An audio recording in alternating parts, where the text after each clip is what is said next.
we are heading into Game 3. A chance for UCAM to take a clean 3-0. That's a lot of momentum heading into the finals. And we'll see whether UCAM can book themselves a spot. As just going to be a standard 5-point start. Nothing spicy from either side. We're going to see those two words being dropped into the bottom push. And it's really important for both teams to get control in that push in order for them to be able to walk up or with the range support, have that extra space to move and shoot your skill shots from a vision disadvantage. I think we're going to see both supports coming back, yes, with the lenses. And that's where the first skirmish most likely going to be. There's one thing we should mention this time though, because it's not the double Comet Varus Karma lane, it's actually Hail of Blades and the Aerie for Zamulek and Dual in that bot lane. This could actually point us towards not a Lethality Varus, a more DPS oriented champion who, yeah, maybe aims to cede some of the lane pressure to Caitlyn and Lux, but actually tries to spike harder in the late game to mirror some of Caitlyn's scaling. And with the Hail of Blades, you have a few more mirrors with the Varus to just deal a lot of damage towards the enemy. But I think that if you're gonna go towards the on-hit, you really need the lethal tempo. So once again, I'm expecting to see a Lethality Varus. Once again, I'm expecting this mid-game spike from him. But I'm expecting him to be able to do more than just toss an arrow and maybe hit someone with the ultimate and try to one-shot, because he can still get those 3 juicy blight stacks on top of an enemy to try to deal that extra poke. And I do want to touch as well on the rune pickup in the mid lane for Hat-Tricks, going for that first strike on the Corki. Zico on the Azir going for the Arcane Comet. I believe when we saw Hat-Tricks on the Azir was a first strike pickup. Yep. Mm-hmm. Yeah, for sure. With the Cork, it's really easy for you to proc the first strike. You can do it with a Gatling gun. The rockets also, after certain points in the game, whenever you hit one of those, you get that extra little bit of damage. You get that extra little bit of income with that rune. So I think it's the best rune to go overall. Although we need to remember that usually when you go for that build, you also go for the AP. And the AP was kind of heavily nerfed. Which in retaliation they buffed the AD Corki build, but it still doesn't feel right, and it's played a lot differently. Yeah, we'll just have to see which road Hat-Tricks goes down on. Either way, the late game of Corki is still really scary. I mean, if he hits you with a full build, big one rocket at 30 plus minutes, it's gonna hurt regardless. So you really have to look out for that scaling. Obviously, as you mentioned, Milky, you kind of love it, that lane, but not everyone in the league scene does, because it's kind of a resident sleeper lane usually. It's just scaling for the late game. Yeah, well, usually. You say usually. This time both mid lane. It's just skill checking each other somewhat. I think Zico coming out on top of that skill check, as Zeus takes a lot of damage, but Duel is on top of the Lucent Singularity, which gives free time for Refit just to chunk down the enemy support, and Zeus now much healthier, which I'm guessing that's just from pots. It should be just from pots. I don't think he has anything else except for the Samurai Spell heal, which he hasn't used.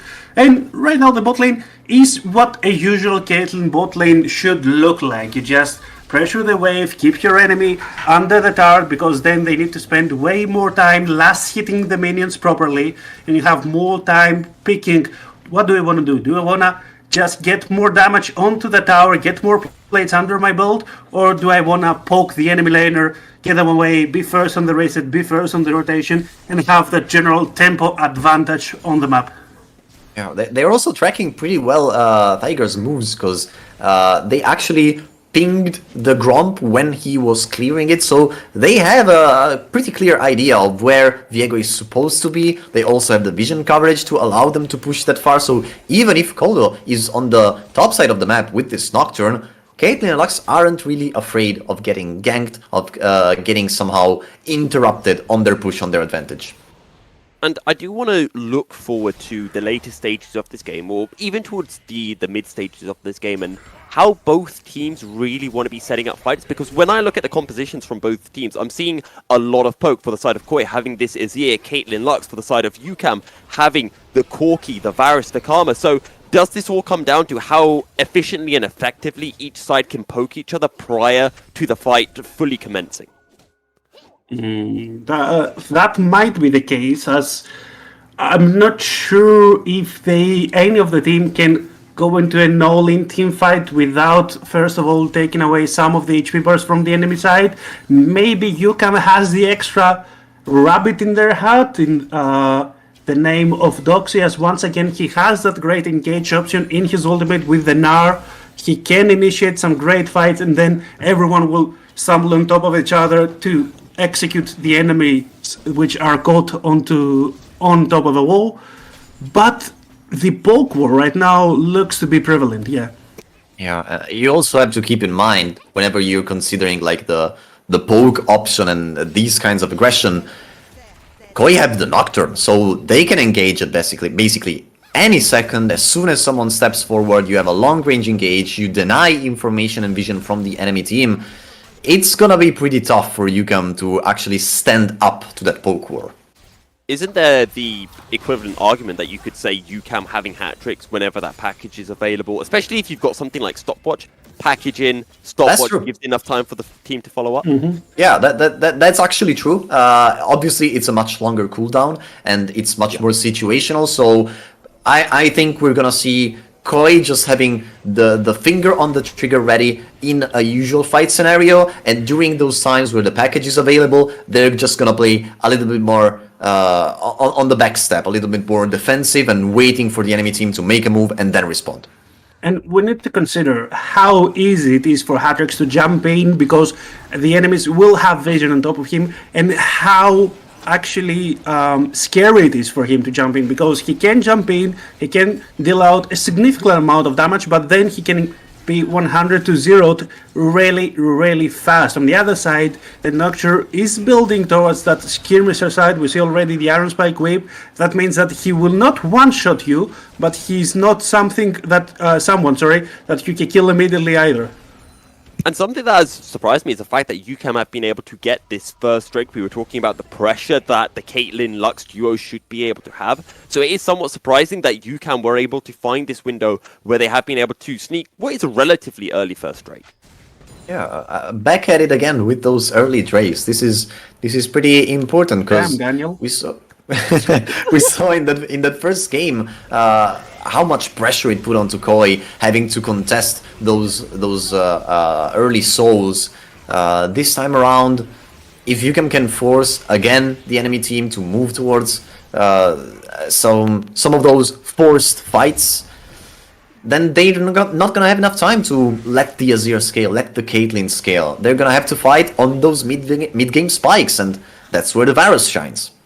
And once again, I want to signify one more thing that steals away more time from the side of Koi, and that's magic resist, because we see already the Merc threats on top of Doxy. I'm pretty sure Tiger will go for the Wit's End and some more MR when he gets his free magical footwear as well. The magic resist for the side of UCAM is key at this match, because I want to say at least 60 to 70% of Koi's damage is magical. That's a great point, and the early Mountain Drake is gonna help with that even more. And also then comes in the question, you know, we talk about that poke war. Who is there on the side of Koi to really absorb that poke? Paranoia, though, into the bottom lane. The tethers land. There's his low, flashing forward into the brush goes Zamulek, looking for the Gelfied Lotto. And it is first blood for Zamulek and UCAM. And Thaiger almost getting a second one, as Calder will retreat under the safety of his tower. And that's a great countering arc if I've ever seen one, because they were so calm. Duel got the paranoia on top of him, and he's so calm. He's like, okay, come on top of me. Zamulek will have the space and time to deal as much damage as needed in order to get that first kill. And of course, there was a countergun by the Viego as well, who did not hesitate, ran towards the bottom lane, sprinted, one might say, and made sure that there was no more shenanigans going on. That was a really giga shot moment from Zamulek. It's like, I can see you, Paranoia. Okay, I'm just gonna flash in melee range of you, so I'm sure I can kill you even during the paranoia. Zamilek had bloodshot eyes, completely focused on that kill, and again, first blood in his pockets. That's already a mana mune for Varus on the recall. And I think as well, Tiger needs to be praised a lot there for essentially predicting that gank. That's good now, locked up, but no follow-up from Doxy. Tries to throw out the boulder, but it will clip a minion, so won't be able to snipe down White Knight. But Doxy having a good time of this matchup, as he has pretty much in every single game so far this series. For real, what's going on with Doxy and winning matchups which he has no reason in winning? He just finds those little windows of opportunity and capitalizes on them perfectly. Once again, he steals away both White Knight Summoners, he gets his ult away, and right now the wave is still even because Koldo went top, he got this wave, he got some XP back for his team, but he once again puts White Knight on the back foot. And we emphasize so much on how much White Knight has to carry this team, how much he is the bright star of Koi, and he doesn't show it at all. I have a feeling that Doxy was watching that series between Koi and Fnatic TQ and said, oh, is that how you think you can play White Knight? I can't wait to play against you. Let's see how you perform now. And Doxy having such a fantastic performance, neutralizing White Knight completely in every single game. Absolutely. I think it's been a little understated what Doxy's done this series so far, but definitely deserving of praise here. Bot lane is going to be fight. It's Paranoia into the bottom lane once again, but this time Thaiger is not here to save his bottom laners, and it will be a kill going into the hands of Koi. Still pretty risky on that trade back, although just going a little low, not enough to give the kill back to Zamilek. If Tiger was there, that would have been a 1-for-1 for sure, but this time Koi strike, they strike precisely. Oh, Rafita is so low, and Hatrix comes in with a package to claim the kill. The teleport from Shiko a bit too late, and Calder just had no time to drop the Rift Trail, so he's had to drop it practically in base. Yeah, and I think Moonboy is a prophet because they are using the package as a paranoia for UCAM. They're diving the bottom lane, they're answering, they get the kill, and I think that's not Shelly. I think that's Gulliver because he really travels across the rift.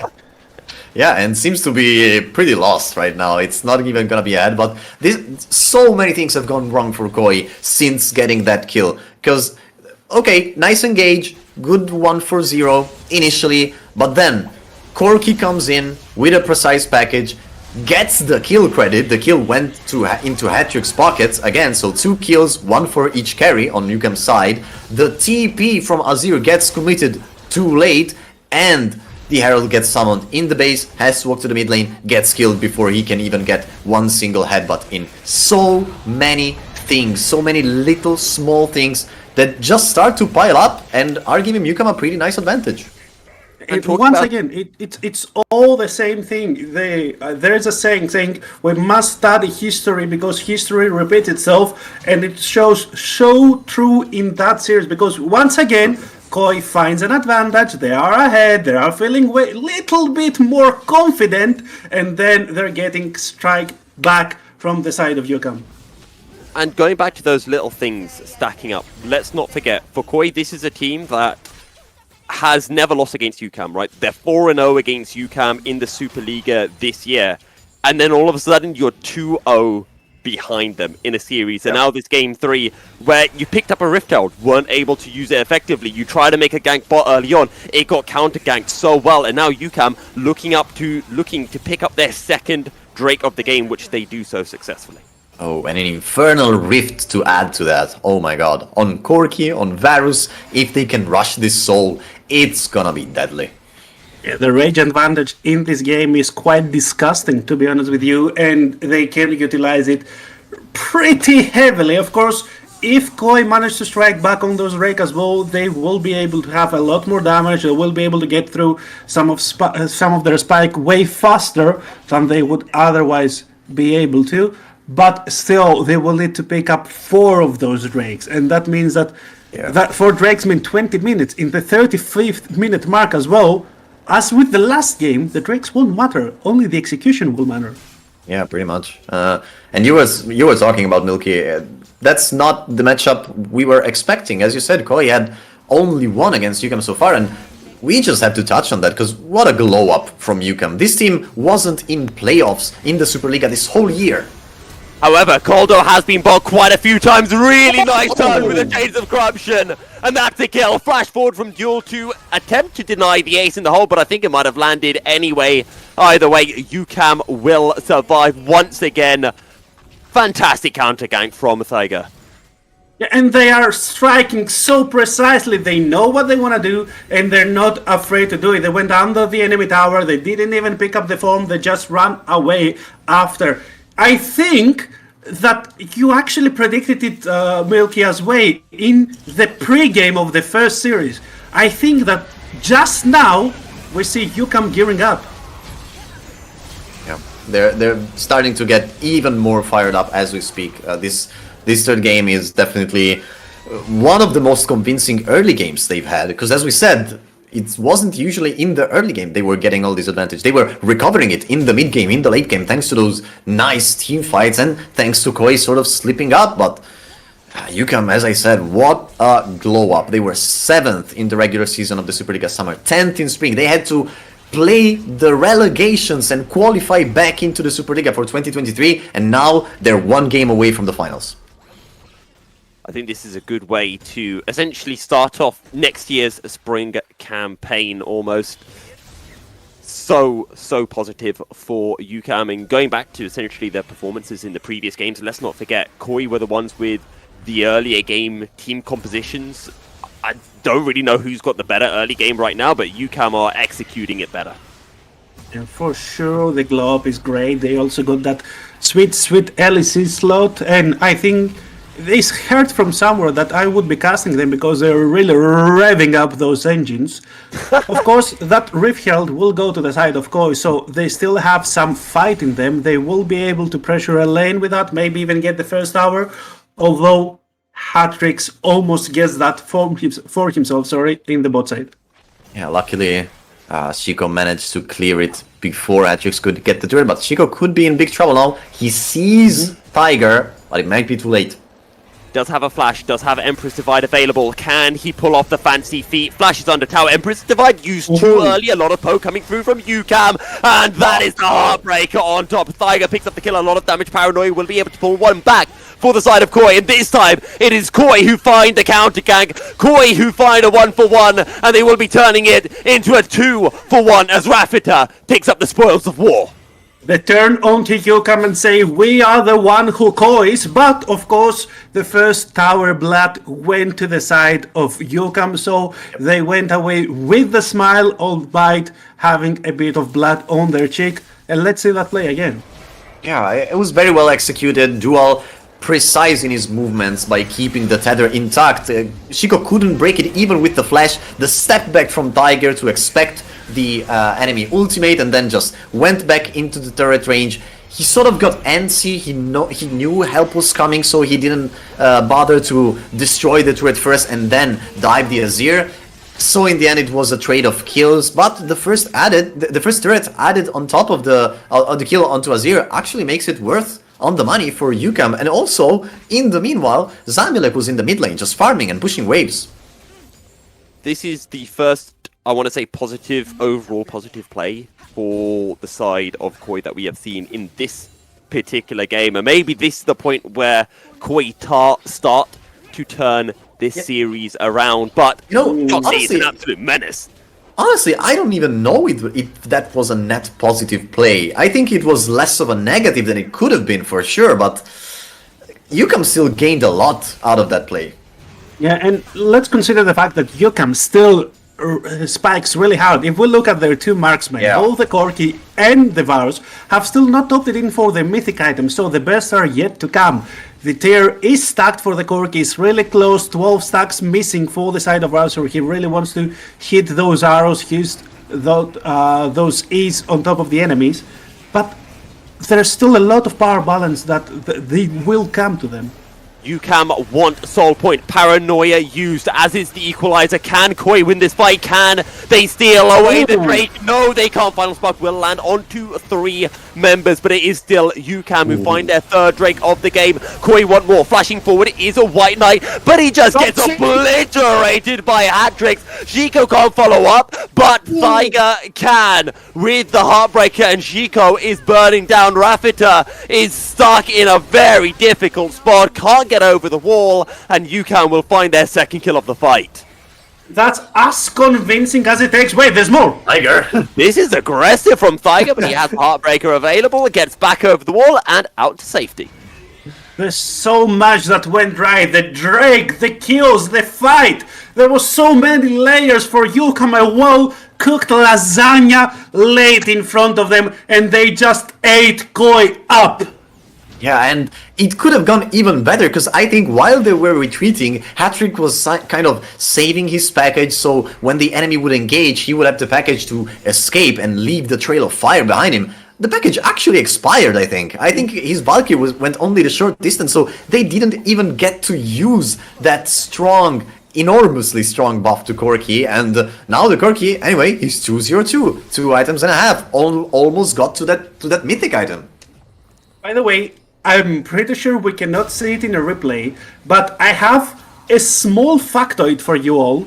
As Zamilek, we see right now, has his Edge of Night. And you know what the Edge of Night does to the Paranoia? It just disables it. You can jump on top of the Varus, but the Varus retains full vision. And since it's pro play, they have all those communication channels, and they knew exactly what was going on. That's a great point. That's actually a great point. A lot of information that Koi would have really loved to take away from UCAM wasn't able to get there. Great point. And honestly, it's getting harder and harder for Koi to get back into this game. It's not only the item spikes, now it's Soul Point for UCAM, and the first Infernal Drake has been claimed. That is a really cool factoid that I did not know, and I'm definitely going to be doing that in my solo queue games. Yes, I am a Leona main. I'm still going to build Edge of Night. It's going to be hilarious. Wait, no, that's illegal. It's Leona. She's the priestess of the sun. She's the sun aspect. How will you beat Edge of Night? You need to find another item. You know, sometimes you must become the knight to defeat the knight. It's a bit like that, man. I think Koi might have to become UCAM to defeat UCAM, which leads me to my next question, which I think is most color casters' worst question to answer, which is, how do Koi get back into this game? Because it's looking dire. Is it just hoping for a UCAM mistake, or is there something that they can do where they are proactive? They are the proactive ones to get back in. I think their best shot is if someone from UCAM wanders and pushes along in the side lane, you have that Paranoia. You have that tool that you can use to get numbers advantage on side lanes, on picks out of position.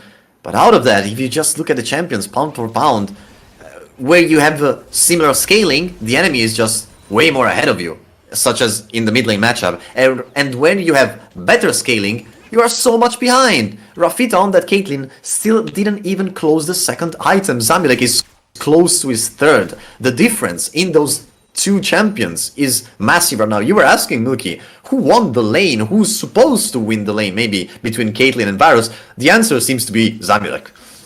Yeah, clear as day or as night if you're building Age of Night at this point. But the Baron might also be a way to just steal away some power from the side of UCAM. But also I would double down on the side lane. You need to dive, unless it's given for free. Is it given for free? Guys, come on.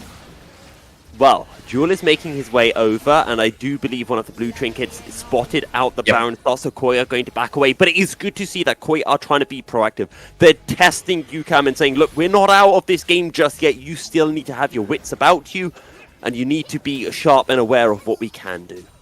Yeah, on one side, they're keeping proactive. On the other side, you can sort of start to smell the desperation. They need to make a big play, like sneak a Baron, unless unless that happens, it's gonna be really hard to get back in the game. They're starting to feel that too, and as you said, they have not been in this situation versus UCAM basically all year, basically since they exist. So they're starting to feel that pressure mount up. Yeah, and you see that the ideas are there. They want to get first towards the neutral objectives. They want to set up their play, call UCAM to run into them, because running into a Caitlyn, into a Zero is a nightmare. Also a Rumble, also no vision. But UCAM answers so smartly. They are already there. They are setting up plays. They are poking away the side of Koi, and Koi knows that they need to try something else, or they're doing a 5-man flank. I think there's a saying, if you need more persons to flank, it's not a flank anymore. Meganar about to time out. This maybe could be a window for Koi. However, the package is available for hat-tricks, and it is a defensive package used after Zico engages Equalizer, Paranoia. Koi are throwing everything at this play, but it is not successful. The Drake is going to reset, but look how low Zamulek is. One good Piltover Peacemaker might be able to take down the ADC from Koi. Final spark, it is stolen away. Koi will steal the Drake. They'll deny the Infernal Soul. Tiger will fall. One dies for the side of Koi, but critically, they stop and they prevent the Infernal Soul for UCAM. And Tiger, for some reason, then went in, but he got disconnected for the rest of the team. I think he was trying to recreate game 2 where they got the Drake, but they then, they lost the Drake and they won the fight, but there was no fight to be had because Zamulek could not walk up. Yes, he has enormous range, but a piercing arrow every now and again is not the difference maker. But look at those HPs on Koi. Tiger saw the ideal Viego scenario where he just jumps in and resets from target to target, executing them all. Rafita lived with like 10 HP, so the first reset couldn't happen and Tiger was immediately gone. Such a shame for UCAM. It was so close to being the decisive action of the game. The Dragon gets stolen away, the resets doesn't happen, Koi are still alive. Rafita is closing on to this third item. I'm sorry, Milky there. I got overexcited. I think he's going towards the Bloodthirster. He wants that extra sustain to answer for the poke. 2.5 items for Shiko as he closes into his own spell shield that will allow him more aggressive plays, more Shurima shuffles. And maybe there's still several windows of opportunity for Koi to get back into this game. The goal deficit down to 2k. Paranoia on to Zamulek, but can the team follow? Cold with solo, Chains of Corruption will land, and there is no way out for the Nocturne. Koi, they win one fight, but they get too hasty, and this time they think that they can dive onto Zamulek, but they really cannot. His name is Nocturne. Oh, yeah. Okay, damage Rafita's putting down, so just be careful about that, and that wasn't a smart move. I'm hearing the analyst's voice in my ears saying, Koi, just be chill, play it calm. That wasn't chill at all. That was the jungler running into the full enemy team while the Baron is alive. That's a huge mistake for Koi right now. And now there's no jungler. Baron has been started by the side of UCAM. Can Koi make magic happen again? Look how low Zamulek is. Tiger on half out. In they go! And that's 1 kill, 2 kill, 3 kills! Koi win the fight, but they do not steal the Baron away. I think that's the best they could hope for. They get 3 Barons away from the side of UCAM. Now they cannot push all 3 lanes simultaneously, and they still have some time on the map to just keep pressuring on. Look at the gold lead. It's nothing at this moment. Less than a K. That's practically 0. Yeah, now that the turret's gone as well, it's even more money in the pocket of Koi. And as you said, it's not only the fact that so many Barons were taken away, Rafita got some kills, so this Caitlyn is back in the mix. The engage from White Knight, he didn't even ult, he just flashed and flamethrowered the whole enemy team. The damage that this Rumble can put down, even with only 2 items, is already heavy. This was a decisive move from Koi. Sadly, they cannot steal away that Baron, but since we saw how that whole series of events, how that whole chain of events started with Koldo diving into his death, this was definitely the best that Koi could expect. I'm starting to believe in the comeback for Koi. It's still difficult. They still need to deny another Infernal Drake in 1 minute's time, and UCAM are still going to have the Baron, and even if they can stop that, there's another Baron after that. Things are still difficult for Koi, but they're starting to show some hope. It's not a sprint, it's a marathon, and they're showing tenacity right now. They're showing that they still have their wits about them. They find those windows of opportunity. Sometimes they're a bit of a rigor, like with that cold ultimate once again, but they find their ways back into the game. And now that Baron buff means nothing apart from some stats for hat-tricks, I want to say, because Dual is not the one wanting to keep those stacks. Dual maybe will be the one just buffing up every single wave. We see him running as back as the inhibitor tower just to buff up his wave, make it a bit faster, make it stronger, and push the mid wave as soon as possible for the next Drake. Yeah, this time though, UCAM are not the first on the move. Koi could actually take control of the Drake area. I think Hatrix is still waiting for his package to respawn so he can run to base, pick it up and have it for the dragon fight. There it is, in fact, ready to fight. TPs into the mid lane, but Koi is setting up traps. They're setting up their long range damage. This time UCAM have to walk into them. Yeah, and one small interesting detail, Hatrix bought an elixir. That means that he's doubling down on that fight. He knows that if they win the fight, the game is most likely theirs. Doxy being chunked down. Hatrix, last fight, remember, he could use that Valkyrie aggressively. Look how much damage he has with the missile barrage. Doxy into Mega Gnar once again. Can UCAM get the fight while Doxy still into that Mega Gnar form? UCAM have control over the Drake for now, but the Drake is resetting, which means that there will no longer be a Mega Gnar for UCAM. Can Zico get over this wall? White Knight as well. Equalizer used, and the Drake is secured by Doxy of all people. Coldo forced to go golden. There is the package from Hatrix. Goes golden to buy time so that UCAM can follow up. Hatrix flashes away. Now uses the Valkyrie over the wall, and Rafita somehow is still alive. He's still alive, but the fight is still not over. Here comes Tiger from the side. White Knight will go golden. This will buy enough time for the rest of Koi to back away, but UCAM get the kill. UCAM get the Infernal Soul, and UCAM still want more. Doxy looking towards the Coldo. Coldo will find the fear as he backs away, but look how low Zico is. Can Hatrix land a few missiles as Zico will just slide and glide his way out, but UCAM clearly coming out on top.